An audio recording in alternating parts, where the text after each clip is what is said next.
আমাদের খাদিজা এডিটিং এর সকল প্রকার পার্ট গল্প দেখতে আমাদের চ্যানেলটি সাবস্ক্রাইব করে পাশে থাকা বেল আইকনটিতে ক্লিক করে অল নোটিফিকেশন অন করে দিন। নিতে হলে আমাদের ট্যাক্স দিতে হবে। ওকে ডান। চোখ বন্ধ কর তোরা সবাই, সারপ্রাইজ আছে তোদের জন্য, ঠিক 5 মিনিট পর খুলবি। সবাই খুশিতে গদগদ হয়ে চোখ বন্ধ করে নিল। আখিদয় বুঝতেই তুলি শূন্যে ভাসতে লাগলো। ঠাউর করে নিল আদ্রর চাল। আদ্রর গলা জড়িয়ে ধরে আমতা আমতা করে বলে উঠল, এটা ঠিক হয়নি ডক্টর সাহেব। তোমার জন্যই বেঠিক নিয়মে চলতে হলো বউ। রঙিন কৃত্রিম আলোয় জলজল করছে আদ্রদের বাড়ির চারপাশ। কালো লেহেঙ্গাটা পরে তুলি বের হয়ে এলো ওয়াশরুম থেকে।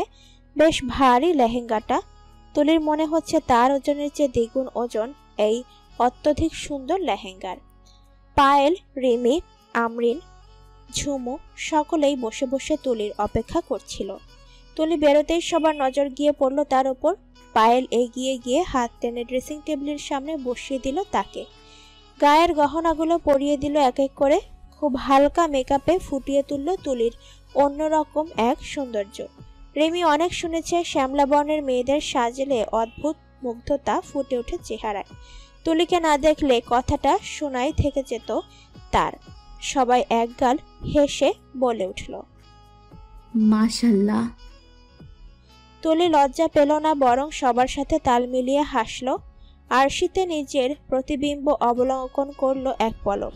আচ্ছা, আদ্রের প্রতিক্রিয়া কেমন হবে তুলিকে এই রূপে দেখে? তুলির বিশ্বাস করতে কষ্ট হচ্ছে আজ চিরকালের জন্য আদ্রর হয়ে যাবে। সব সুখ এত দ্রুত কেন ধরা দিচ্ছে তুলির আঁচলে? তার তো এত সুখের লোভ নেই। শুধু একটা সুখেই আবদ্ধ থাকতে চায় তুলি, তা হলো আদ্র নামক সুখ। সকালে একবার আদ্রকে দেখেছিল, তারপর আর দেখা হয়নি। তুলির মনটা ভীষণ ছটপট করছে আদ্রকে এক পলক দেখার আকুলতায়। ইচ্ছে করছে এখনই ছুটে গিয়ে দেখে আসুক বর বেশে থাকা আদ্রকে।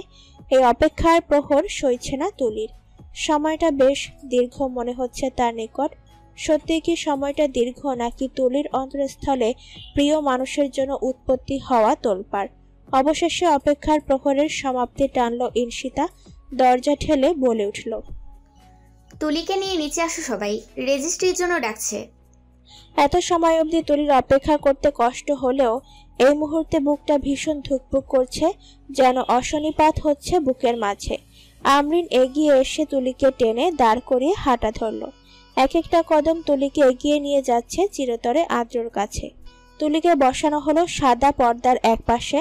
আদ্রকে দেখার তেষ্টা ঘিরে ধরলেও মাথা তুলে তাকানোর সাহস হলো না তুলির। উপলব্ধি করতে পারছে সামনে বসা সুদর্শন যুবকের দৃষ্টি তার দিকেই নিবদ্ধ। শত চেষ্টা করেও মনকে আটকাতে পারল না তুলি। মাথা তুলতেই শিরদাঁড়া বেয়ে গড়িয়ে গেল শীতল এক স্রোত। কেমন মোহনীয় দৃষ্টি! সাদা পর্দা ভেদ করে আর্দ্রর মাদকতাময় দৃষ্টি তুলির সর্বাঙ্গ ছুঁয়ে যাচ্ছে অদৃশ্যভাবে। দুটো হৃদয়ে একসাথে বয়ে যাচ্ছে ঝড়। রেজিস্ট্রি পেপার এগিয়ে দিতেই বাবা মা আহানের দিকে একবার তাকালো তুলি। সবার মুখে হাসির ঝলক। কাপা কাপা হাতে তুলি কলম তুলে সাইন করে দিল। সবাই আলহামদুলিল্লাহ বলে উঠল সঙ্গে সঙ্গে। তুলির কাঁদতে ইচ্ছে করছে, স্বপ্ন লাগছে সবকিছু। মাথার উপর হাজারো তারারা ঝলমল করছে আজ। বাগানের এক পাশ হতে এক স্নিগ্ধ হাওয়া ছুঁয়ে গেল দেহে। গুরুজনেরা চলে গেলেন বাড়ির ভেতরে। বাগানে উপস্থিত রয়ে গেল বন্ধু মহল ও আদ্রর কাজিনরা। সেই সাথে এখনো সাদা পাতলা পর্দার দুপাশে রয়ে গেল দুটো মানুষ। সাদা পর্দা সরিয়ে দিল আদ্র। নতমস্তকে থাকা তুলির সামনে হাঁটু গেড়ে বসে পড়ল। নিজের পায়ের কাছে আদ্রকে দেখে তুলি স্তম্ভিত, অতিশয় বিস্মিত। পা নাড়তে গিয়েও নাড়ল না। যদি বেসামাল আদ্রর গায়ে লেগে যায়। উপস্থিত সবাই উৎসুক দৃষ্টিতে তাকিয়ে আছে ওদের দুজনের দিকে। তুলির চিবুকে হাত রেখে মুখটা নিজের সামনে ধরল আদ্র। নিমিষেই নীল বর্ণের চোখে ধরা দিল এক লজ্জায় রাঙা মুখ। তৃপ্তিতে চোখ বুজে আসলো আদ্রের। ভ্রু নাচিয়ে প্রশ্ন করল, নাম? হকচকিয়ে গেল তুলি। এ কেমন অদ্ভুত প্রশ্ন! তার নাম কি আদ্র জানে না? প্রগাঢ়ভাবে আদ্রর দিকে চাইতেই অদ্ভুত মুগ্ধতা খেলে গেল মনের আনাচে কানাচে। কি সুন্দর হাসি আদ্রর ঠোঁটে! তুলি আলতো স্বরে জবাব দিল। ইশতাক তুলি। আদ্রর ঠোঁটে হাসিটা বিস্তর হলো, ভ্রু উঁচিয়ে বলে উঠল। কুমিল্লার তুলা। মৃদু কেঁপে উঠল তুলি, অবাক চোখে তাকালো আদ্রর মুখের দিকে, দু ঠোঁট প্রসারিত করে নিচু স্বরে বলল, আদ্রের তুলা। সবাই হইচই করে উঠল তুলির কথায়। অন্তত রীতিমতো শীষ বাজাতে শুরু করে দিয়েছে। তুলির পায়ে একজোড়া পায়েল পরাতে পরাতে আদ্র প্রশ্ন করে, আপনি আমার প্রাণনাশিনী হয়ে উঠেছেন তা কি আপনি জানেন কুমিল্লার তুলা? তুলি থমকালো কয়েক সেকেন্ড। প্রাণনাশিনী?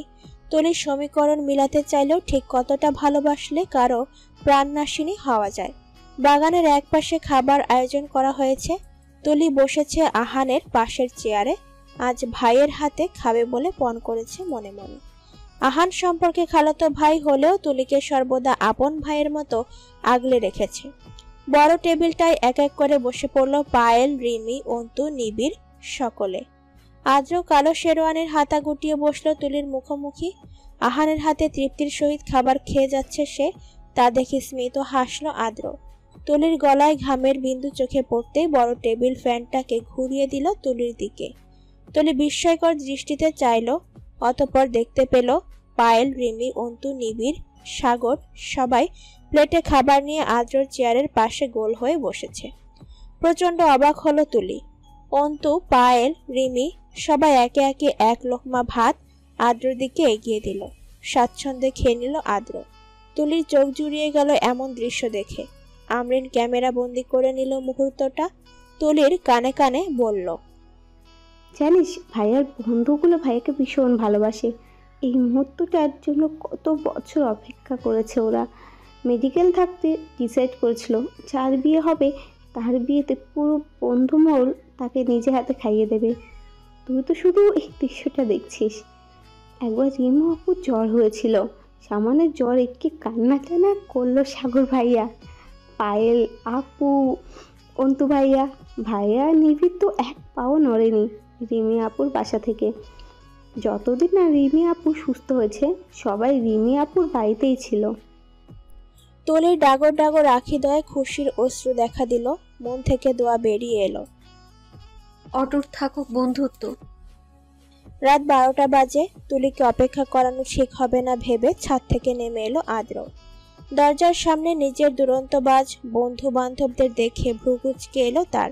তৎক্ষণাৎ মৃদু হেসে বলল, হ্যাঁ, লাভ নাই, দরজা ছেড়ে দাঁড়া। সবগুলো তোদেরকে টাকা দিয়ে নিজের ভবিষ্যৎ নষ্ট করবো নাকি? ভবিষ্যতের জন্য পই পই করে টাকা জমাতে হবে। নিবিড় আদ্রকে জড়িয়ে ধরে পকেটে কিছু একটা দিয়ে বাঁকা হেসে বলল, আমাদের তরফ থেকে মূল্যবান উপহার। সন্দিহান চোখে চকিত চাইল আদ্র। সবগুলোর মুখে মিটমিট হাসি। অন্তু দাঁত কেলিয়ে বলে উঠল, শোন আদ্র, এই উপহারে আমি এক পয়সাও দেইনি। আমি এতটাও খারাপ না। আমি তো উপহার হিসাবে উপদেশ রেখেছি তোর জন্য। চোখ ছোট ছোট করে তাকালো আদ্র। অন্তু শুকনো একটা ঢোক গিলে কিছুটা পালানোর প্রস্তুতি নিয়ে বলে উঠল, বউ কিন্তু পিচ্ছি, ডাক্তার হয়ে অবিচার করিস না, সামলে। ব্যাস এতটুকুতেই থেমে গেল অন্তু। আদ্র অগ্নি নিক্ষেপ করলো। পায়ের জুতো খুলে হাতে তুলে ছুঁড়ে মারলো অন্তুর দিকে। তার আগেই অন্তু সিঁড়ি ডিঙিয়ে এক দৌড়ে বাইরে। পায়েল, রিমি হাসতে হাসতে ধপ করে বসে পড়লো ফ্লোরে। নিবিড়, সাগর অল দ্য বেস্ট জানিয়ে কেটে পড়লো পায়েল রিমিকে নিয়ে। বাহিরে হাসির শব্দে তুলির কান খাড়া করে রেখেছিল। দরজা খোলার শব্দে নিজেকে গুটিয়ে নিল।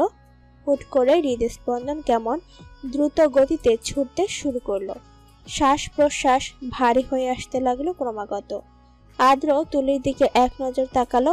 কাবার থেকে একটা কালো রঙের জামদানি শাড়ি বের করে কোমল স্বরে বলল, লেহেঙ্গাটা তোমাকে অস্বস্তি দিচ্ছে, খুলে শাড়িটা পরে আসো। তুলি জিরো পায়ে হেঁটে এসে বিনা বাক্যে আদ্রর হাত থেকে কাপড়গুলো নিয়ে ওয়াশরুমে ঢুকে গেল। দরজায় হেলান দিয়ে স্বস্তির নিঃশ্বাস ফেলল কয়েক সেকেন্ড। শাড়িটা নিতেই তীব্রভাবে হাতটা কাঁপছিল। মনে হচ্ছিল এই বুঝি ছুঁয়ে দিবে আদ্র, আর লজ্জায় নেতিয়ে পড়বে তুলি আদ্রর বক্ষে। কিছুক্ষণ বাদে শাড়ি পরে বেরোতেই সামনে একটা হাত বাড়িয়ে দিল কেউ। কর্ণকুহরে এলো। হাতটা আঁকড়ে ধরে তোমাকে কয়েক কদম আমার সাথে চলতে হবে বউ। তুলি থমকালো না। আজ বহু কষ্টে নিজেকে কিছুটা শক্ত রাখার প্রয়াস চালিয়ে যাচ্ছে ভেতরে ভেতরে। লজ্জায় প্রতিবার দমে যায়। আজ একটুও দমতে ইচ্ছে করছে না তার। আদ্রর বুকে নিবিড়ভাবে লেপ্টে থাকার প্রবল ইচ্ছে জেগেছে মনে। নিঃসংকোচে আদ্রর হাতে হাত রাখলো, মুঠোয় পড়ে নিল আদ্রর হাতটা শক্ত করে। সিঁড়ি বেয়ে দুজন ছাদের দরজায় উপস্থিত হলো। বিস্ময়ে হতবাক হয়ে পড়ল তুলি। পুরো ছাদে জ্যোৎস্নার আলো ছড়িয়ে আছে, আকাশটা জুড়ে হাজারো তারার বিচরণ। তুলির মনে পড়ে গেল আদ্র কোনো এক গভীর রাতে তাকে আকাশে তারার মেলার সঙ্গী হিসেবে চেয়েছিল। ছাদের দরজা লাগিয়ে দিল আদ্র। তুলি অপলক তাকিয়ে রইল বিস্তর আকাশে। শাড়ি ভেদ করে উন্মুক্ত পেটে আকস্মিক হাতের স্পর্শ পেয়ে তুলির ভেতরে উতল পাতাল ঢেউ গর্জে উঠল। প্রথমবার আদ্র এত গভীর স্পর্শে তুলির মন নিজের নিয়ন্ত্রণ হারাতে শুরু করলো। আদ্র সূক্ষ্ম একটা নিঃশ্বাস ছাড়ল। তুলির পেটে হাতের বিচরণ গভীর করলো। ভেতরটা অস্থির হয়ে উঠেছে তার। কানে পিঠে চুমুখে ফিচেল স্বরে প্রশ্ন করলো, ভয় পাচ্ছ? তুলির মুখ থেকে অস্ফুট স্বরে বেরিয়ে এলো, মুহূর্তেই তুলির পেটে বিচরণ করা হাত থেমে গেল। বুকটা ধুক করে উঠল তুলির। আদ্রর আকস্মিক দূরে সরে যাওয়া মেনে নিতে পারল না। তড়িঘড়ি করে পিছু ফিরে আদ্রর বুকে মাথা রাখল তুলি। মনে সঞ্চারিত সব লজ্জা জলাঞ্জলি দিয়ে ঠোঁট ছুঁয়ে দিল আদ্রর বুকে। অবিশ্বাস্য চাহনি নিক্ষেপ করলো আদ্র। হৃদয়ে শীতল স্রোত অনুভব করলো। বেসামাল হয়ে পড়ল মন, অনুভূতি। তুলির খালি কোমরে হাত রেখে উঁচিয়ে তুলল তুলিকে নিজের সম্মুখে। তড়িত বেগে কেঁপে উঠল তুলি। চক্ষুদয় আদ্রর নিঃস্বাক্ত আখি যুগলে রাখতেই ভেতরটা এলোমেলো হয়ে যেতে লাগলো। আদ্র গাঢ় স্বরে বলে উঠল, এটা কি করলে তুলা? আমার এত বছরের অপেক্ষার ইতি টেনে দিলে, লাগামহীন করে দিলে নিয়ন্ত্রিত আমিটাকে। কিছু কিছু প্রহর এমন হয় নিঃশব্দে নিঃশ্বাস ফেলে পার করতে হয়। তুলির মনে হাজারো কথা জমলেও গলা দিয়ে বেরিয়ে এলো না। লজ্জায় আটকে থাকলো হৃদয় গহ্বরে। আদ্রর কপালে মুখ এগিয়ে নরম ওষ্ঠ চেপে ধরল। কোমরের বাঁধন গভীর হলো তুলির। বেসামাল স্পর্শে শিউরে উঠল দেহের সর্বাঙ্গ। আদ্রর চোখের কার্নিশ ছুঁয়ে জল স্পর্শ করলো তুলির ঘাড়। তুলি চমকালো। কিছু বলার আগেই ঠোঁটে স্পর্শ পেল আদ্রর রুক্ষ অধর যুগলের। স্পর্শ গভীর হলো সময় সাপেক্ষে। তীব্র ভয়ঙ্কর রূপ ধারণ করলো অনুভূতিরা। নতুন সূচনার সাক্ষী হলো আকাশে তারার মেলা। প্রভাতী কিরণের উষ্ণ আলিঙ্গনে তন্দ্রা কেটে গেল তুলির। সম্পূর্ণরূপে উবে গেল ঘুম।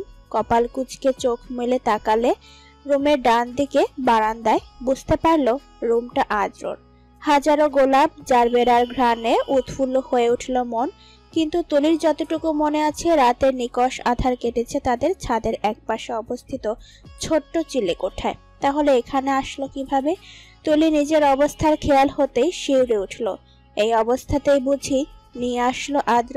ইস, বড়ই বিভ্রান্ত লজ্জাজনক বিষয়। বেশ ভালোই হয়েছে ঘুমের অতলে ডুবে গিয়েছিল সে, নয়তো সজ্ঞানে থাকলো জ্ঞান হারিয়ে বসত। ঘাড় কাত করে পাশ ফিরে তাকালো তুলি। খালি গায়ে উপুর হয়ে আরামে নিশ্চিন্তে ঘুমোচ্ছে আদ্র। যেন কতকাল ধরে শান্তির ঘুম হয় না তার। আদ্রর ফর্সা পিঠের দিকে তাকিয়ে তুলির বুকটা ধুক করে উঠল।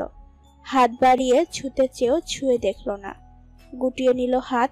গাল দুটো লাল আভায় ছেয়ে গেছে ইতিমধ্যে। রাতের আধার যেমন তেমন, কিন্তু এই মুহূর্তে আদ্রর সামনে এমত অবস্থায় থাকা তুলির জন্য কষ্টসাধ্য।